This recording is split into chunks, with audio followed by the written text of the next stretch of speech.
Oleh karenanya kalau lagi nyuapin istri pasti lagi mesra. Ya. Kapan terakhir antum suapin istri? Waktu lagi bulan madu, Ustaz. Sekarang bulan bawang, sudah tidak ada lagi. Jadi artinya seorang lagi ketika nyuapin istri lagi mesra. Dalam kemesraan tersebut yang tidak tergambarkan perkara akhirat sama sekali, lagi mesra-mesranya, ternyata kalau dihadirkan niat ketika itu dapat apa? Pahala.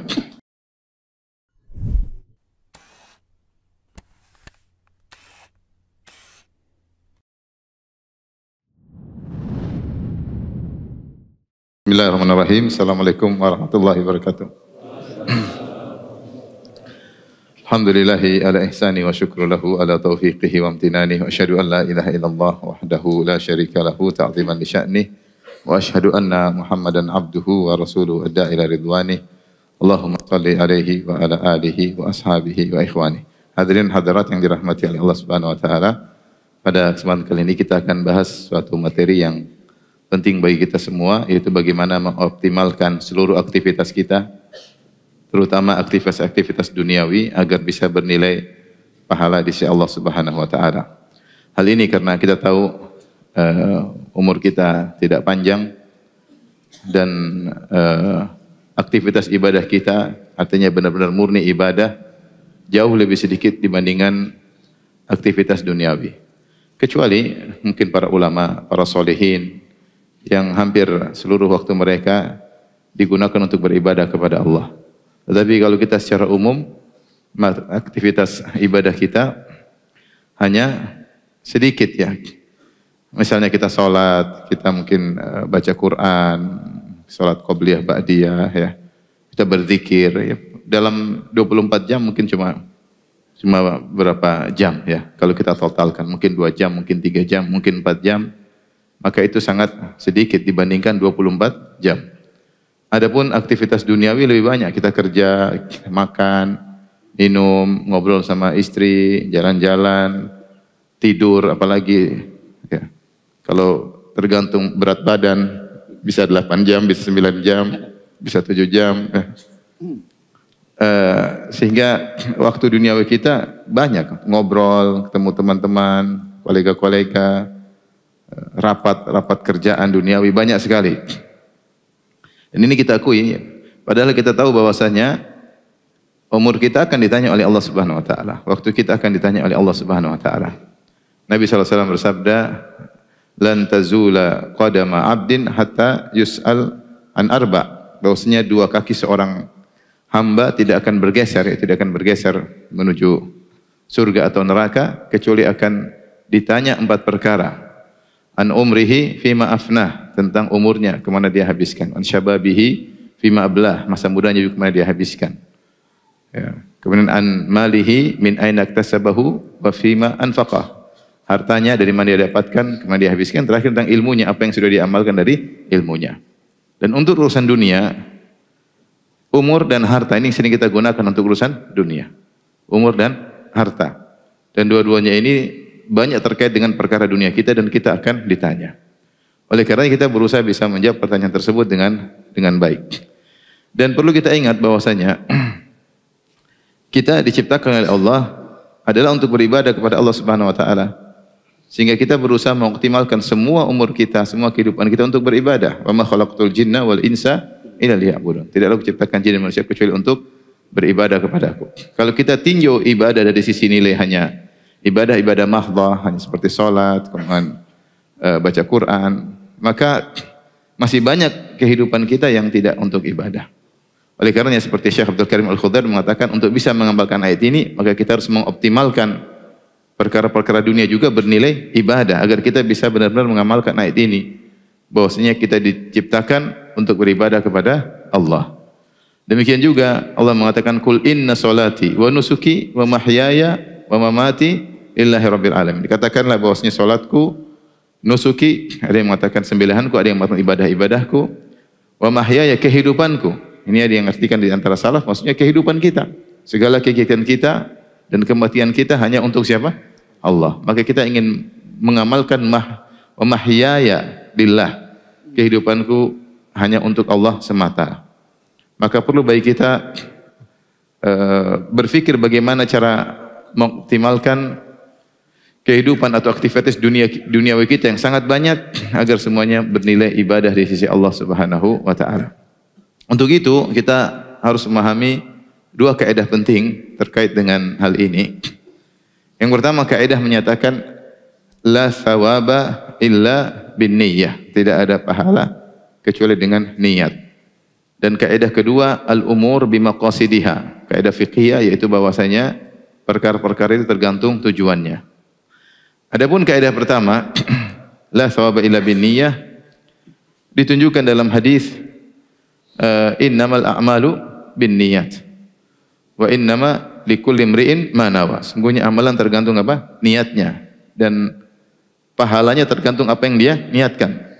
Wa inna likulli imri'in ma nawa. Bagi setiap orang apa yang dia niatkan. Isyarat bahwasanya kalau dia tidak niatkan karena Allah, tidak ada pahalanya. Datang dalam hadis yang dihasankan atau disahihkan oleh Syekh Albani rahimahullah, Rasulullah SAW bersabda, la thawaba illa an hisbah. Tidak ada pahala kecuali dengan ihtisab. Tidak ada pahala kecuali dengan ihtisab. Itu berharap pahala dari Allah Subhanahu wa taala. Adapun dalil akan kaidah ini ya, atau penerapannya seperti sabda Nabi sallallahu alaihi wasallam, "Idza anfaqa ar-rajulu ala ahlihi nafaqatan yahtasibuha fahuwa lahu sadaqah." Kata Nabi sallallahu alaihi wasallam, jika seorang berinfak untuk keluarganya sebuah nafkah atau sebuah pembelanjaan, yahtasibuha, di mana dia berharap dapat pahala dengan nafkah tersebut, kecuali nafkah tersebut menjadi sedekah baginya. Di sini Rasulullah SAW mempersyaratkan harus ada yahtasibuha. Dia harus berharap dengan infak tersebut mencari pahala dari Allah Subhanahu wa taala. Kemudian juga seperti sabda Nabi SAW kepada Sa'ad bin Abi Waqqas radhiyallahu ta'ala anhu, lasta tunfiqu nafaqatan tabtaghi biha wajha Allah illa ujirta 'alaiha hatta al-luqmata allati taj'aluha fi imra'atik. Tidaklah engkau menginfakkan apapun dengan syarat tabtaghi biha wajha Allah, itu kau mengharap wajah Allah, kecuali kau dapat pahala. Ini umum, lasta tunfiqu nafkah wajib, nafkah sunnah, nafkah mubah. Kalau seorang niatkan karena Allah Subhanahu wa taala, maka dapat pahala. Sampai suapan yang kau suapkan ke mulut istrimu. Ya. Seorang menyuapkan suapan ke mulut istrinya, maka ini berpahala. Padahal kita tahu seorang menyuapkan suapan ke mulut istrinya murni duniawi. Karena tidak mungkin seorang menyuapkan suapan ke mulut istrinya kecuali lagi mesra. Kalau bertengkar enggak mungkin nyuapin apa? Istri, ya. Enggak mungkin, ya. Oleh karenanya kalau lagi nyuapin istri pasti lagi mesra, ya. Kapan terakhir antum suapin istri? Waktu lagi bulan madu, Ustaz. Sekarang bulan bawang, sudah tidak ada lagi. Jadi artinya seorang lagi ketika nyuapin istri lagi mesra. Dalam kemesraan tersebut yang tidak tergambarkan perkara akhirat sama sekali, lagi mesra-mesranya, ternyata kalau dihadirkan niat ketika itu dapat apa? Pahala. Demikian juga dalam ayat-ayat, misalnya mathalul ladzina yunfiquna amwalahum ibtigha'a mardatillah, ya, wa tathbitan min anfusihim kamathali jannatin birabawatin asabaha wabil fa'atat ukulaha dhaifain, dan seterusnya. Kata Allah Subhanahu wa taala, perumpamaan orang-orang yang menginfakkan hartanya ibtigha'a mardatillah, ada syarat di situ, ada qaid, ada syarat, harus mengharapkan wajah Allah, mencari keridhaan Allah Subhanahu wa taala. Maka baru kemudian infaknya membuahkan hasil yang banyak, seperti kebun yang berada di tempat yang tinggi sehingga mudah terkena air hujan, mudah terkena matahari, maka hasilnya sangat banyak. Ya, hasilnya sangat banyak. Tapi syaratnya ibtigha'a mardatillah, berharap keridhaan Allah Subhanahu wa taala. Seperti juga kisah Abu Bakar. Allah Subhanahu wa taala, alladzi yu'ti malahu yatazakka wa ma li ahadin 'indahu min ni'matin tujza illa ibtigha'a wajhi rabbihil a'la. Ya, yang menginfakkan hartanya dengan tujuan untuk mensucikan jiwanya, dan dia ketika berinfak bukan karena untuk balas budi kepada orang yang dia bantu tersebut, tidak lain kecuali illa ibtigha'a wajhi rabbil a'la, kecuali dia mencari wajah Allah Subhanahu wa taala. Wala saufa yarda, maka dia sungguh akan ridha. Ini semua dalil-dalil menjelaskan bahwasanya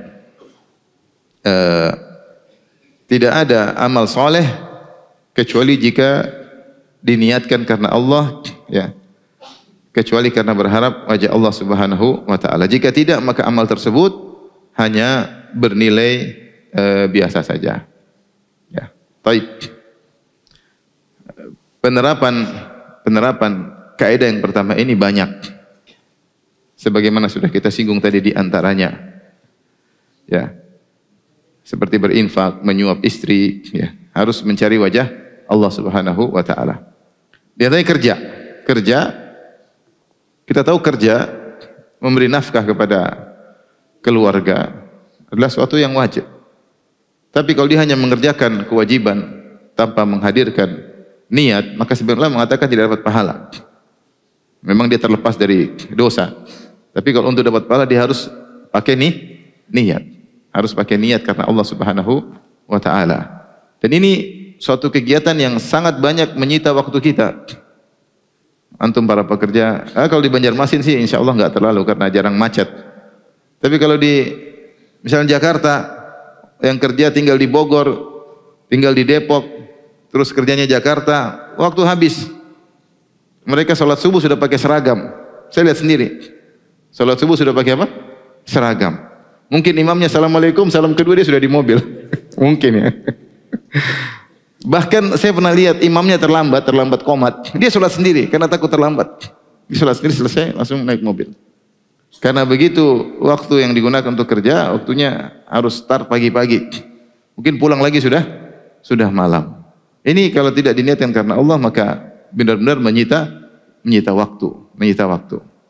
Oleh karenanya Allah Subhanahu wa taala ketika menyebutkan kerja di akhir surat Al-Muzammil ayat 20 kalau tidak salah, Allah Subhanahu wa taala berfirman, "Alima an sayakunu minkum marda wa akharuna yadribuna fil ardi yabtaguna min fadlillah wa akharuna yuqatiluna fi sabilillah." Kata Allah, Allah mengetahui ada di antara kalian yang sakit dan di antara kalian ada orang-orang yadribuna fil ardi yabtaguna min fadlillah, berjalan di atas muka bumi untuk mencari karunia Allah. Wa akharuna yuqatiluna fi sabilillah. Sebagian yang lain berjalan di atas muka bumi untuk berjihad di jalan Allah Subhanahu wa taala. Imam Al-Qurtubi rahimahullah ketika mengomentari ayat ini di mana Allah menggandengkan antara mencari rezeki dengan berjihad di jalan Allah Subhanahu wa taala, maka beliau menyampaikan bahwasanya sawallah, Allah menyamakan antara dua amal ini, yaitu berjihad dan ibtigha al-mal halal, dan mencari harta yang halal. Menunjukkan derajat orang yang mencari harta yang halal seperti jihad fi sabilillah. Tapi harus niat karena Allah Subhanahu wa taala. Subhanallah, cari harta halal tidak mudah. Cari harta halal tidak mudah. Lagi di zaman sekarang ini, godaan untuk dapat keuntungan yang banyak dengan cara yang haram banyak, dengan cara yang syubhat juga apa? Banyak. Tapi kalau seorang sejak keluar rumah dia berniat saya mencari harta yang halal. Kalau tidak ada yang halal dia tolak, sudah enggak mau. Saya mau cari yang halal. Maka dia sedang berjihad di jalan Allah Subhanahu wa taala. Makanya ketika dalam hadis marra rajulun ala Nabi sallallahu alaihi wasallam wa ashabi, ada seorang melewati Nabi dan Nabi sedang bersama para sahabat. Kemudian para sahabat melihat orang ini min jaladihi ya wa nasyatihi, orang ini pemuda ini kuat dan gesit. Maka mereka berkata, para sahabat berkata kepada Nabi, "Ya Rasulullah, lau ja'ala hadza fi sabilillah." Seandainya pemuda ini atau orang gesit ini menggunakan kegesitannya dan kesabarannya atau kekuatannya untuk berjihad di jalan Allah Subhanahu wa taala. Maka apa kata Nabi sallallahu alaihi wasallam? "In kana kharaja yas'a liwaladihi sigaran fa huwa fi sabilillah." Kalau dia keluar untuk cari nafkah, untuk menafkahi anak-anaknya masih kecil, sungguhnya dia sedang berjihad di jalan Allah Subhanahu wa taala. Ini maksudnya hadis ini menguatkan bahwasanya mencari harta halal itu jihad fisabilillah, dengan syarat harus diniatkan karena Allah. Maka semua hadis-hadis yang mutlak yang tidak menyebutkan qaid syarat dibawa kepada yang muqayyad. Semua amal duniawi harus diniatkan karena Allah. Di antara jihad bernilai pahala. Ketika para sahabat mengatakan seandainya orang ini menggunakan kegesitannya dan kekuatannya untuk jihad, maka Nabi jelaskan dia sendiri sekarang sedang berjihad. Kenapa? Dia sedang mencari nafkah yang halal. In kana kharaja yas'a ala waladihi sigharan fa huwa fi sabilillah. Kalau dia keluar kerja untuk ngurusi anak-anak kecilnya, kecil di rumah, maka dia sedang berjihad di jalan Allah Subhanahu wa taala. Wa in kana kharaja yas'a li ala abawaini shaykhaini kabiraini fa huwa fi sabilillah. Kalau dia cari nafkah untuk ngurusi, ngayomi kedua orang tuanya yang sudah tua, maka dia juga sedang berjihad fi sabilillah. In kana kharaja yas'a ala nafsihi liyu'iffahu, kalau dia keluar untuk menafkahi dirinya, untuk menjaga harga dirinya agar tidak ngemis-ngemis sama orang, tidak minta-minta sama orang, fa huwa fi sabilillah, maka dia juga sedang jihad fi sabilillah. In kana kharaja yas'a riya'an wa mufakharatan fa huwa fi sabili syaitan. Kalau dia keluar cari harta hanya untuk bangga-banggaan, untuk kaya-kayaan, untuk sombong-sombongan, dia di jalan syaitan. Jalan syaitan. Jadi ini dalil menunjukkan bahwasanya orang kalau kerja niatkan karena Allah, maka dia sedang beribadah kepada Allah. Jadi keluar rumah sampai balik lagi, subhanallah, dia dapat pahala dari Allah Subhanahu wa taala. Maka jangan lupa, syaitan ingin buat kita tidak berniat agar waktu kita terbuang begitu saja. Tapi kita berusaha menghadirkan niat, saya keluar karena Allah Subhanahu wa taala. Mungkin ada yang bertanya, Ustaz, susah tiap hari kita niatkan karena Allah. Iya tidak? Sering lupa. Apalagi sudah ditelepon bos, keluar tanpa niat. Niat nanti urusan belakangan. Kamu di mana? Siap. Di mana? On the way, padahal baru bangun tidur. Udah lupa ya. Dekat di mana? Dekat gerbang tol, baru mau masuk apa? Tol. Kirain sudah dekat rumah, ternyata baru mau masuk gerbang tol.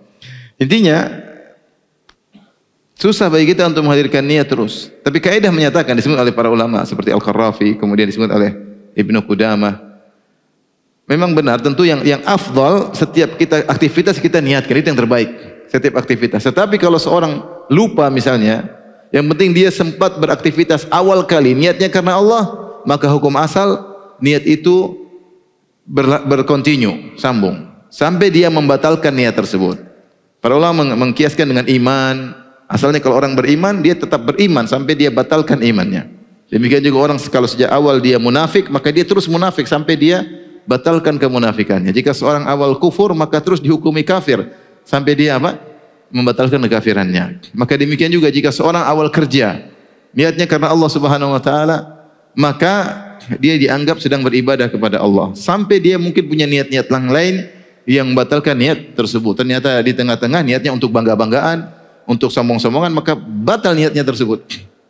Bukan lagi fisabilillah, tapi fisabilillah syaitan. Cari uang hanya untuk bangga-banggaan, pamer-pameran, fisabilillah syaitan, kata Nabi SAW. In kana kharaja yas'a riya'an wa mufakharatan, kalau dia keluar cari uang hanya untuk sombong-sombongan, bangga-banggaan, punya ini mewah, itu mewah, maka dia di jalan syaitan. Ketika itu niatnya batal. Jika tidak, maka niatnya terus continue karena Allah. Tetapi kalau dia bisa hadirkan setiap saat, setiap hari, lebih afdal. Bukan syarat, tapi itu lebih apa? Afdal, lebih sempurna. Lebih sempurna. Maka seorang perlu perbaiki niatnya ketika dia hendak keluar, maka dia niatkan karena Allah Subhanahu wa taala. Ini contoh bahwasanya perkara duniawi, kalau kita niatkan karena Allah, maka dapat pahala. Baik, kita masuk ke kaidah kedua yang lebih penerapannya lebih luas lagi ya. Agar kita bisa terang dalam kehidupan kita. Al-umur bimaqasidiha. Perkara-perkara tergantung niatnya. Ini sama seperti dalilnya sama, innamal a'malu binniyat. Amalan tergantung niatnya. Maksud kaidah ini, suatu perkara yang hukum asalnya mubah, maka dia bisa berubah hukumnya tergantung tujuannya. Contoh, melangkahkan kaki orang berjalan. Berjalan mubah, kita jalan duduk boleh. Tapi kalau kita berjalan misalnya untuk pergi sholat Jumat, laki-laki berjalan menuju sholat Jumat, maka jalan tersebut menjadi wajib. Kenapa? Karena sholat Jumat hukumnya apa? Wajib. Dan kita harus sholat Jumat di masjid. Maka jalan kaki kita menuju masjid hukumnya apa? Wajib. Kalau kita berjalan menuju masjid untuk menghadiri pengajian misalnya, maka berjalan ini hukumnya apa? Sunnah. Karena ditunjuk dari tujuannya adalah untuk menuntut ilmu, ya, maka jalan tersebut hukumnya sunnah. Kalau kita berjalan atau seorang berjalan ternyata untuk diskotik, ya, untuk disko, untuk teler, untuk narkoba, berzina, maka jalan yang tersebut hukumnya apa? Haram. Ini maksudnya al-umur bimaqasidiha. Perkara-perkara yang asalnya mubah bisa berubah hukumnya tergantung dengan tujuannya. Tergantung dengan apa? Tujuannya. Ini contoh ya. Contoh seorang pakai parfum bisa sunnah, ya, bisa haram. Dia pakai parfum, ya, karena ingin ke masjid, maka hukumnya apa? Sunnah. Karena tatayyub, memakai parfum hari Jumat, hukumnya apa? Sunnah. Dia beli parfum, maka beli parfumnya juga sunnah. Beli parfum hukum asalnya mubah. Dia beli parfum, simpan, mau diapain, terserah. Kalau dia pakai juga hukum asalnya mubah. Ketika dia niatkan untuk bertatayyub ke masjid untuk salat Jumat, maka parfum ini menjadi hukumnya apa? Sunnah. Tapi kalau dia pakai parfum untuk pacaran, nah ini repot. Maka beli parfum tersebut hukumnya apa? Haram. Pacaran haram atau mubah? Haram. Haram. Apalagi pacaran sama istri orang. Waliyadzubillah. Waliyadzubillah. Ngeri. Maka pakai parfum tersebut hukumnya apa? Haram. Hukumnya haram. Ini maksud kaidah al-umur bimaqasidiha. Perkara-perkara tergantung tujuannya. Nah ini kalau kita terapkan dalam kehidupan sehari-hari, membuka cakrawala kita, wacana kita untuk banyak bisa beramal soleh. Yang penting hadirkan niat. Contoh, kegiatan kita sehari-hari apa saja? Contoh makan. Makan, minum. Itu perkara mubah atau wajib atau sunnah? Mubah hukum asalnya.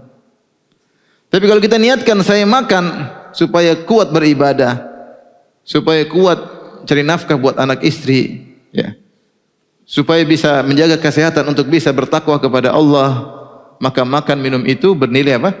Pahala. Bernilai pahala. Padahal kita makan tiap hari, kita makan, ya, iya enggak? Ada yang tidak makan? Setiap hari kita makan, dan makan kita butuh waktu untuk apa? Makan dan minum. Makan maksudnya kegiatan. Apalagi kalau makan di restoran, waduh. Apalagi kalau di Jakarta macet ya. Ke restoran sana sih belum ngantri macam-macam. Jadi bisa habis waktu untuk makan.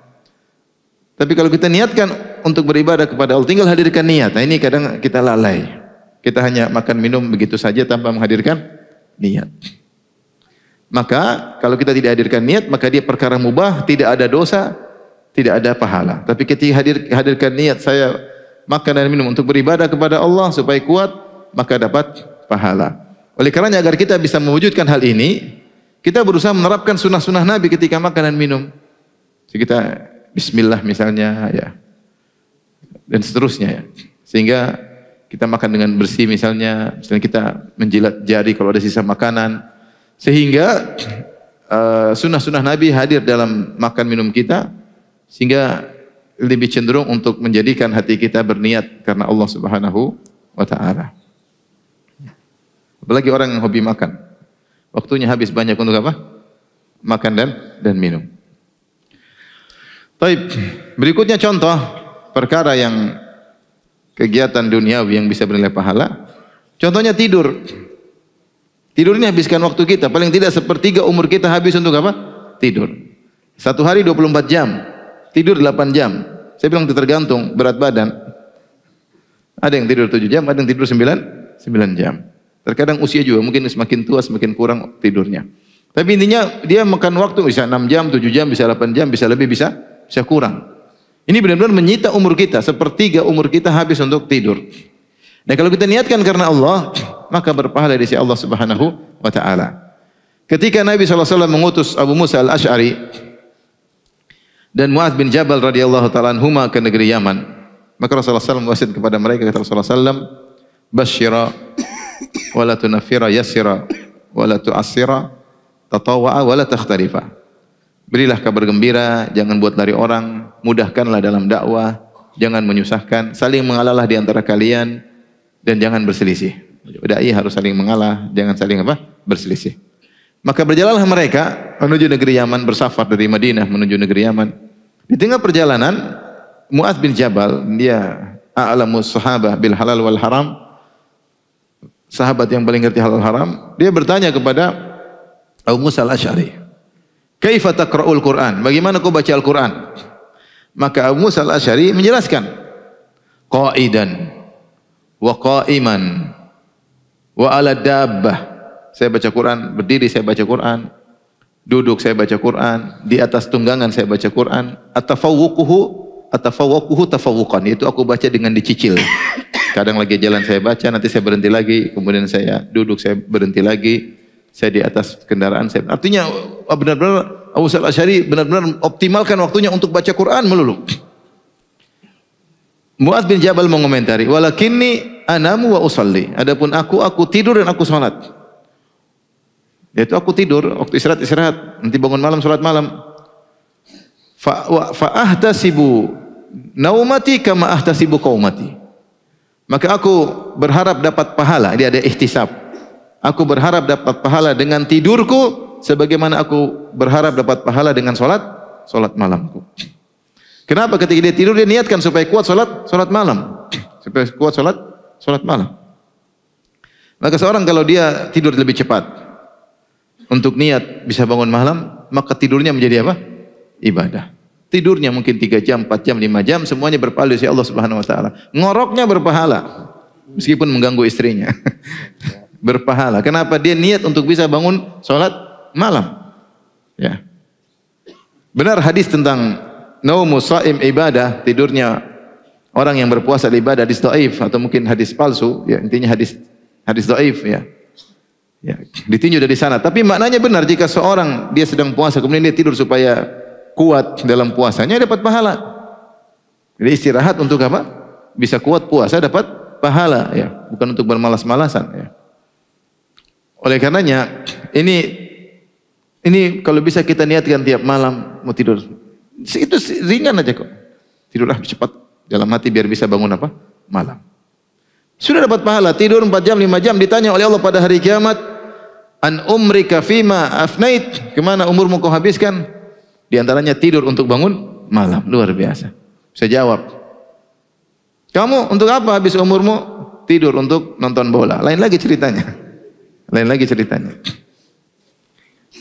Kita tidur malam, tidur siang.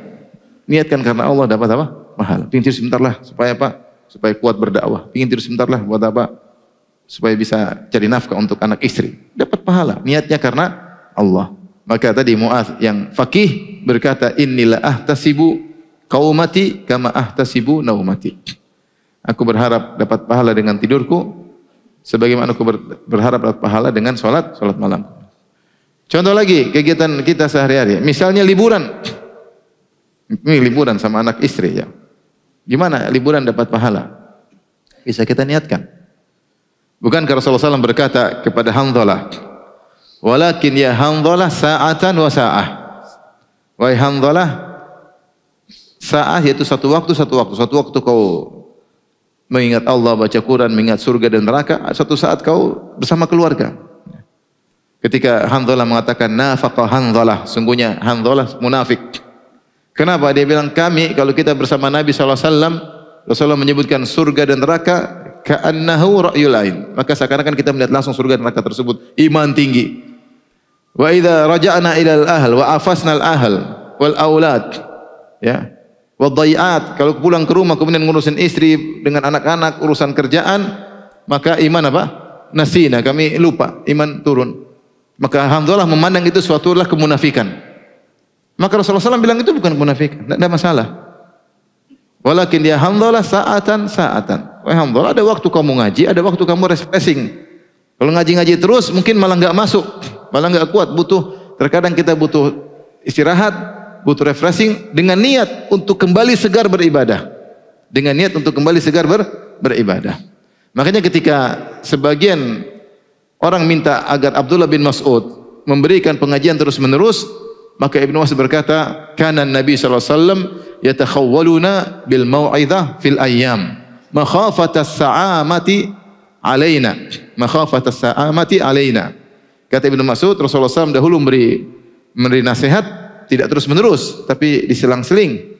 Takut kami bosan. Oleh karenanya, siapa di antara kita yang bisa terus ibadah? Enggak mampu, kita enggak kuat. Kalau kita disuruh baca Quran melulu, kita enggak kuat. Disuruh salat terus kita enggak kuat. Tentu kita butuh istirahat. Makanya Rasulullah mengatakan, liyusalli ahadukum nasyatahu. Hendaknya seorang salat dalam kondisi giat. Kalau udah ngantuk jangan paksakan diri. Nah, ini menunjukkan bahwasanya dalam kegiatan kita butuh refreshing. Nah, ketika kita refreshing, kita lagi jalan-jalan, bawa anak-anak, bawa istri misalnya, kita niatkan karena Allah Subhanahu wa taala agar kembali lebih semangat. Liburan bisa dapat pahala. Ya, bisa dapat pahala ya. Hari Minggu jalan-jalan. Oleh karena sebagian, bahkan saya baca sebagian ulama, bahkan ada yang ketika dalam satu pekan atau dalam satu bulan ada waktu dia keluar sama murid-muridnya. Dan dia bilang jangan ada yang bawa buku, jangan ada yang bawa buku. Ini kita keluar bukan murojaah. Keluar pengen apa? Jalan-jalan, ya. Supaya kembali untuk apa? Semangat. Kalau terus baca buku itu capek ya. Terus akhirnya mulai turun. Tapi kalau kita selingi dengan refreshing, jalan-jalan, maka jalan-jalan itu bernilai pahala di sisi Allah Subhanahu wa taala. Ini contoh maksudnya kegiatan keseharian yang bisa kita lakukan ternyata mendatangkan pahala di sisi Allah Subhanahu wa taala. Baik, di antara juga misalnya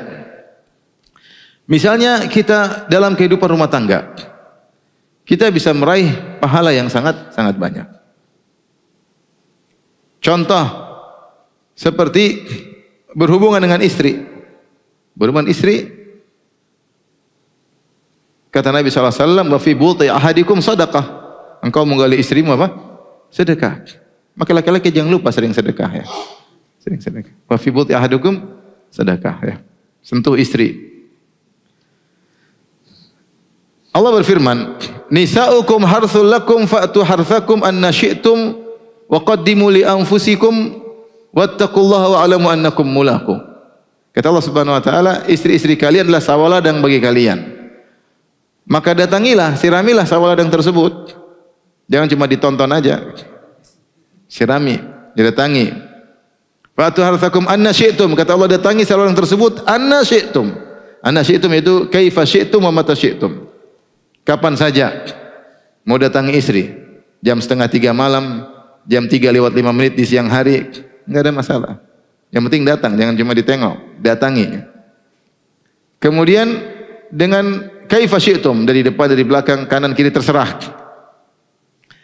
Kenapa? Motivasi dari Allah Subhanahu wa taala. Kenapa di balik itu ada pahala? Kata Allah, wa qaddimu li anfusikum, dan persembahkanlah pahala buat diri kalian. Bagaimana cara mempersembahkan pahala buat diri kita ketika berhubungan istri? Dibahas oleh para ahli tafsir. Di antaranya dengan pasang niat. Ini al-umur bimaqasidiha. Seorang menggauli istrinya, niatnya apa? Untuk menjaga dirinya. Ya, untuk menundukkan pandangannya sehingga dia sibuk lihat istrinya, dia tidak melihat hal-hal yang haram di luar sana. Terlalu banyak bunga bertebaran di luar. Bunga di rumah dia layukan, enggak. Dia lihat bunga terus, lihat bunganya sendiri, jangan lihat bunga orang lain. Rumput tetangga lebih apa? Lebih hijau ya. Artinya ngelihat sana, lihat sini. Istri, niatnya saya untuk menundukkan pandangan. Niatnya untuk menjaga kemaluan, misalnya. Ini pahala, ini niat pertama. Niat kedua misalnya kita pasang dapat pahala. Wa qaddimu li anfusikum, sembahkanlah pahala untuk diri kalian. Niatnya untuk menjaga istri, agar istri juga menundukkan apa? Pandangan. Agar istri juga bisa menjaga kemaluannya. Niatnya untuk apa? Misalnya niatnya untuk menghindarkan diri dari perkara yang haram, juga berpahala.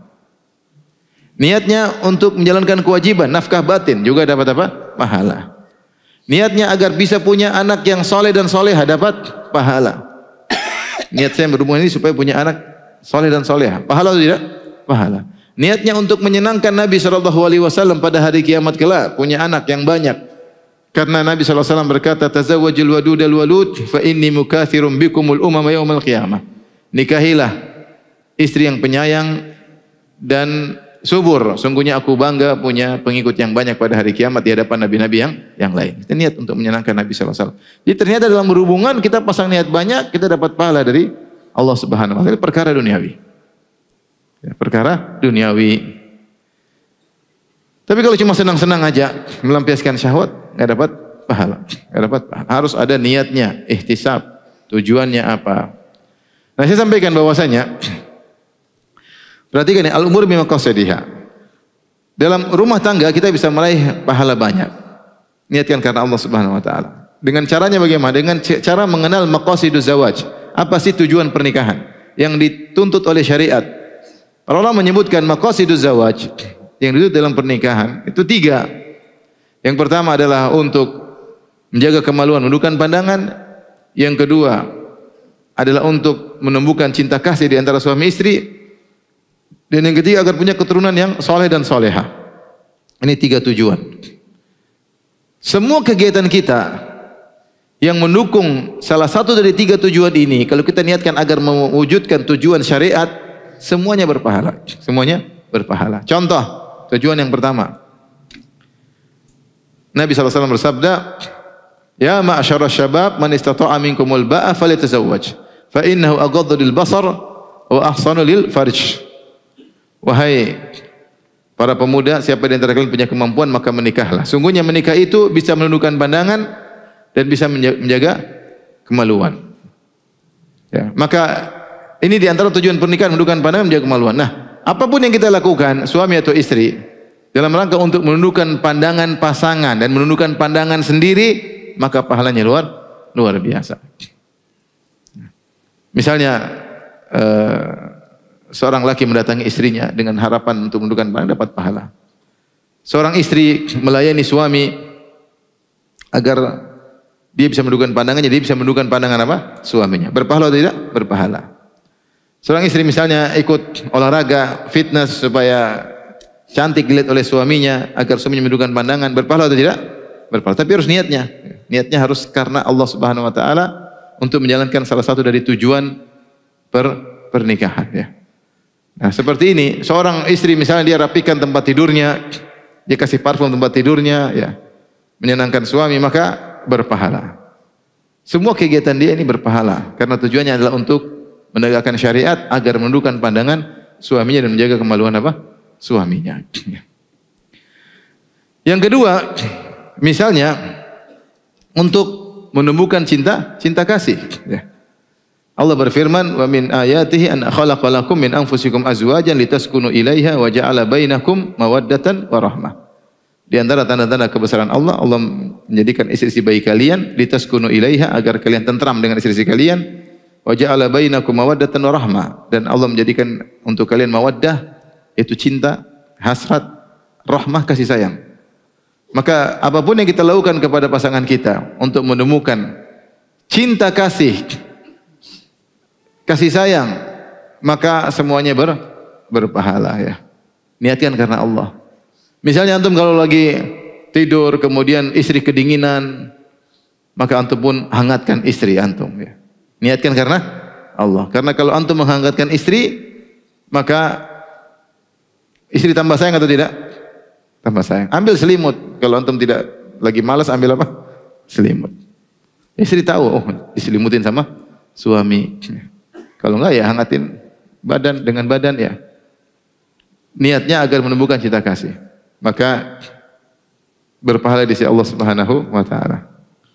Ini yang jomblo lebih serius daripada yang azan kah? Belum. Ini semua menemukan apa? Cinta kasih. Ketika kita berbicara sama istri, memilah-milih kata agar dia semakin sayang sama kita, kita perhatian, dapat pahala. Kita belikan emas buat istri, dapat pahala. Kenapa? Istri tambah sayang sama kita kalau dikasih emas. Iya atau tidak? Iyalah. Kalau antum belum punya, antum bilang sayang, cicil ya, anting kiri dulu, anting kanan bulan depan. Beli hadiah buat istri, keperluan dia, perhatian, ngobrol sama dia, niatnya untuk menumbuhkan cinta kasih, dituntut. Bahkan saking penting hal ini, boleh bohong antara suami istri, boleh bergombal ria. Bukankah disebutkan la yahilul kadzib illa fi thalath? Tidak boleh dusta kecuali pada 3 perkara, di antaranya haditsul rajul limraatihi wa haditsul mar'a li zawjiha. Omongan suami terhadap istrinya, omongan istri terhadap suaminya. Boleh. Istriku, kamu wanita tercantik di dunia. Masa sih mas? Kamu bohong mas. Tapi dia senang. Kamu bohong mas. Ya jelas bohong lah. Gimana tercantik di dunia? Tapi jangan bilang iya. Enggak, ya bener kok, bener.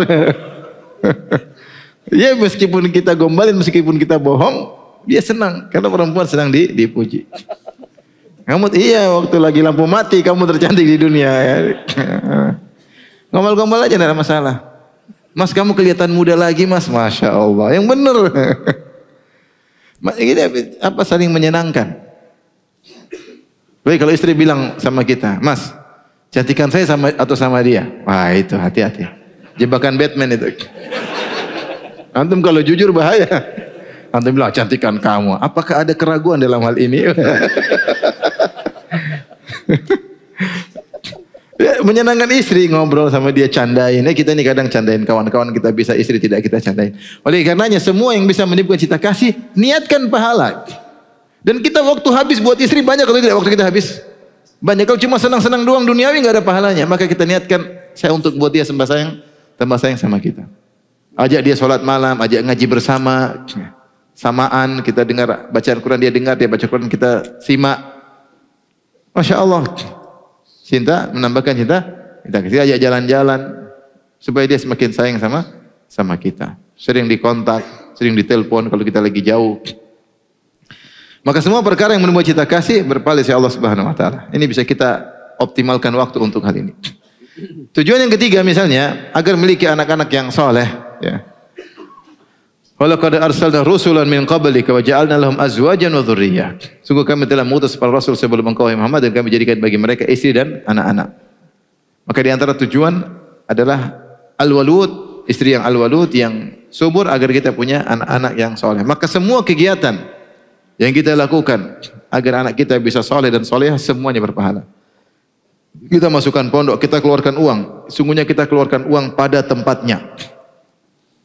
Kita panggil guru ngaji ke rumah, kita bayar guru ngaji tersebut, kita keluarkan uang pada tempatnya. Karena kita sedang membina anak kita supaya soleh dan soleha. Kita sisihkan waktu ngobrol sama dia di jalan, ngobrol berdua, gimana nak, gimana, dekat sama anak-anak. Saya bilang kita hidup sekarang di zaman harus dekat sama anak-anak. Jangan sampai kita nggak dekat sama anak-anak. Kalau nggak dekat repot, mereka dekat sama yang lain, mereka dekat dengan internet, mereka dekat teman-teman yang nakal. Harus dekat sama anak-anak. Di antara cara saya bilang ya, Allah alam, di antara cara agar menjaga kesolehan anak-anak kita dekat dengan mereka. Ngobrol sama mereka, dekat sama mereka, tanya gimana kabar. Anak kalau sudah dekat, dia tidak ingin menyakiti hati orang tuanya. Tidak ingin menyakiti hati orang tuanya. Dulu saya ingat, saya waktu masih nakal-nakal dulu ya. Kalau mau kadang-kadang ingat sama ibu, nanti mama marah, nanti mama, saya bukan karena Allah, bukan. Tapi tidak ingin mama marah.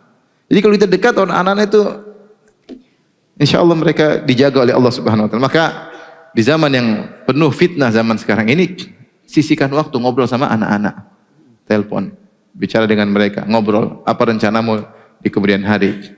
Kamu begini enggak? Jangan paksa. Kamu harus gini, kamu harus gitu. Kita nggak pernah ngobrol sama dia. Ayo hafal. Emang Abi sudah hafal? Belum.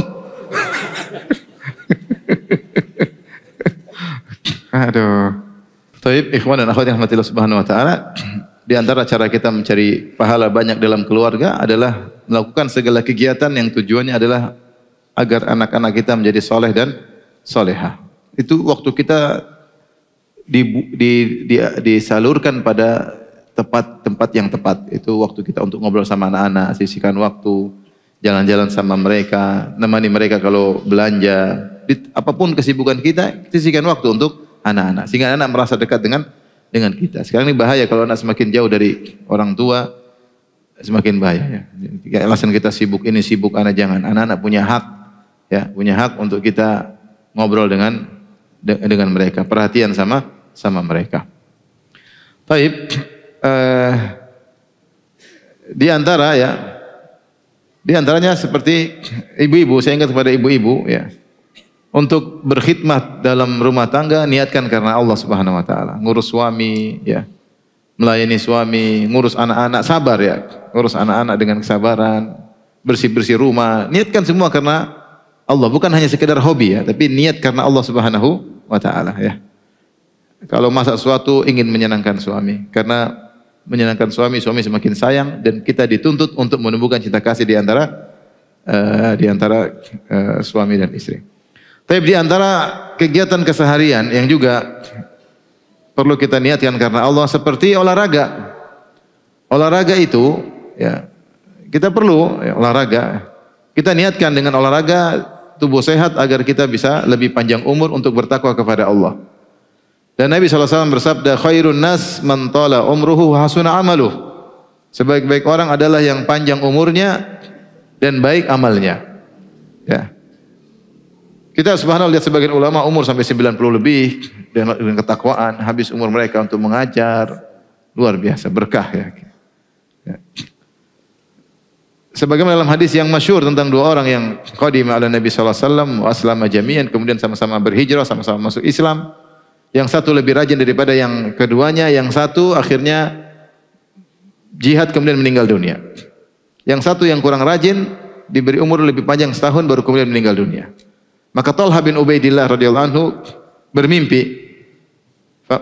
Fima yara naim, sebagaimana orang yang bermimpi.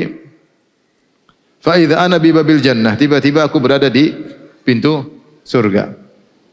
Ya, tiba-tiba berada di pintu surga bersama dua orang tersebut. Maka keluarlah Kharij, seorang keluar dari dalam surga menuju keluar, kemudian menyuruh orang yang terakhir meninggal dunia untuk masuk surga lebih dahulu. Setelah itu dia keluar lagi, kemudian dia mengajak orang yang mati syahid belakangan untuk masuk surga.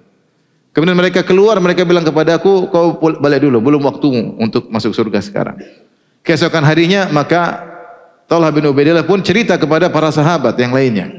Bagaimana kisah dua orang ini? Kenapa saya lihat justru yang ibadahnya agak kurang dan meninggalnya lebih terakhir, kok duluan masuk surga daripada yang lebih semangat ibadah dan mati syahid? Maka jadi hebohlah pembicaraan ini. Kemudian mereka laporkan kepada Nabi sallallahu alaihi wasallam. Kata Nabi sallallahu alaihi wasallam, "Mimma ta'jabun? Kenapa kalian heran?" Kata para sahabat, "Heran ya Rasulullah, bagaimana orang yang kedua ini tidak semangatnya kurang, tapi kok masuk surga lebih dahulu?" Kata Nabi sallallahu alaihi wasallam, "Alaisa qad asha ba'dahu sanah? Bukankah yang kedua hidup 1 tahun lebih lama daripada yang pertama? Alaisa qad sajada shalla kadza wa kadza wa sajada kadza wa kadza sajadah? Bukankah dia setelah salat banyak berapa kali sujud dalam setahun tersebut? Alaisa qad adraka Ramadan fasamah? Bukankah dia mendapatkan bulan Ramadan dan dia puasa bulan Ramadan? Subhanallah, dalam setahun tersebut dia mungkin kalau mati bareng dia mungkin jauh di bawah, tapi ternyata setahun tersebut dia bisa banyak beramal soleh. Nah, kita ini pingin umur lebih panjang supaya bisa banyak beramal soleh. Maka kalau kita niatkan olahraga supaya bisa diberi umur oleh Allah, sebab tentunya untuk bisa beramal soleh, maka setiap olahraga kita berpahala di sisi Allah Subhanahu wa taala. Kalau enggak, waktu kita terbuang-buang. Dulu musim pandemi saya olahraga sepeda. Kumpul sama teman-teman, ayo janjian naik sepeda 20 kilo, 30 kilo. Butuh waktu banyak, kumpul nunggu-nungguan butuh waktu banyak. Persiapan lah, pakai inilah, pakai helm lah, jalan 20 kilo, 30 kilo, pulang mampir makan soto, nah, semua waktu habis. Lihat kalori cuma 200, 300, sedikit dibandingkan dengan perjuangan. Ini semua waktu 2 jam, 3 jam. Kalau kita tidak yakin karena Allah, rugi kita. Maka tidak mengapa misalnya antum ada apa namanya, komunitas bulu tangkis kayak, atau komunitas tenis meja kayak, komunitas apa kayak, ya. Kumpul, niatkan karena Allah Subhanahu wa taala. Saya ketemu orang haji sama saya umur 70 lebih. Dia punya komunitas jalan setahun berapa ribu kilo, saya lupa. Yang penting dia sehari itu 5 kilo kalau enggak salah. Jadi dalam setahun itu berapa ribu kilo. Dia punya komunitas. Jadi kalau mereka tidak ini, dia akan jamak di waktu yang, atau dia qadha di waktu yang lain. Punya komunitas. Sehingga semangat, ada komunitas jalan. Haji umur 70 lebih dan gesit. Dia jalan tiap hari ya. Saya enggak suka komunitas itu, berat. Jalan tiap hari berat. Itu kalau ada waktu oke lah. Kita komunitas makan yang kita suka. Tapi ada olahraga yang menyenangkan. Ya intinya kita niatkan olahraga berpahala. Antum jangan kira olahraga tidak berpahala. Mau jalan kaki kayak, mau jogging kayak, mau tenis meja kayak. Kalau perlu panggil pelatih sehingga kita semangat, tidak ada masalah, dapat pahala ya. Ya, saya sendiri punya komunitas tenis meja, main tenis meja, panggil pelatih kita biar semangat ya, biar semangat. Ya kita nggak tahu umur sampai kapan, tapi ini usaha agar bisa sehat ya. Niatkan karena Allah Subhanahu wa taala. Misalnya di antara kegiatan yang bisa kita juga niatkan karena Allah Subhanahu wa taala, misalnya ngobrol. Kita ini orang yang hobi ngobrol. Kita ngobrolkan dalam rangka untuk menghilangkan kepenatan, ketemu teman untuk menyenangkan hatinya. Niatkan karena Allah Subhanahu wa taala untuk menjalin tali ukhuwah, dapat pahala. Dapat pahala. Tentunya semua ada kadarnya, tidak boleh juga terlalu lama. Ada kadarnya, ya. Tapi kalau kita niatkan karena Allah, membuat orang senang, membuat orang gembira, ahabul amali ila Allah surun tudkhilu fi qalbil muslim, dan amalan yang paling dicintai oleh Allah adalah memasukkan kebahagiaan pada hati orang lain, maka insyaallah niatnya baik. Sementara obrolannya terarah, kita bercanda, menyenangkan, maka waktu kita yang banyak untuk ngobrol ini berpahala dari Allah Subhanahu wa taala. Demikian juga contoh. Misalnya misalnya seorang punya harta yang banyak, dia bikin rumah besar. Niatnya apa? Saya punya niat rumah besar saya nanti bikin acara orang miskin makan di rumah. Ada tempo tertentu misalnya. Atau saya bikin kolam renang supaya ponakan-ponakan semua kalau ada Idul Fitri, Idul Adha pada ngumpul sini sehingga ada ruang besar untuk mereka, sarana untuk silaturahmi. Kita bangun rumah, insya Allah berpahala. Bukan untuk gagah-gagahan, tapi untuk apa? Agar tempat berkumpul silaturahmi, pahalanya besar. Siapa yang ragu dengan pahala silaturahmi? Sehingga kita senang, orang kumpul banyak di rumah, senang, bahagia. Keluarga istri panggil, keluarga kita panggil, ya. Jadi rumah menjadi tempat berkumpul untuk sarana untuk silaturahmi. Ini saja ikhwan dan akhwat yang rahmati Allah Subhanahu wa taala, dua kaidah yang perlu kita perhatikan. Yang pertama, la thawaba illa an hisbah, tidak ada pahala kecuali dengan niat karena Allah Subhanahu wa taala, mengharap pahala. Dan yang kedua, al umur bi maqasidiha, segala kegiatan harusnya kita tinjau tujuannya apa. Jangan sampai terputus. Antum kalau kerja, misalnya kerja, jangan pikir sambung, saya kerja dapat uang, saya ingin menyenangkan orang tua. Sehingga kerjaan antum sudah dapat pahala. Saya ingin menghajikan orang tua, saya ingin umrohkan orang tua. Jadi niat antum jangan putus cari duit saja, tapi cari duit buat apa? Ya. Kalau antum niat cuma cari duit saja, rugi, waktu terbuang-buang. Saya duit buat apa? Karena semua ini akan ditanya, umur antum, harta antum akan ditanya oleh Allah Subhanahu wa taala. Wallahu taala alam bisawab. Terima kasih. Jazakumullah khairan wa barakallahu fikum. Video ini dibuat atas partisipasi dari donasi Anda. Semoga menjadi amal jariah bagi Anda semuanya.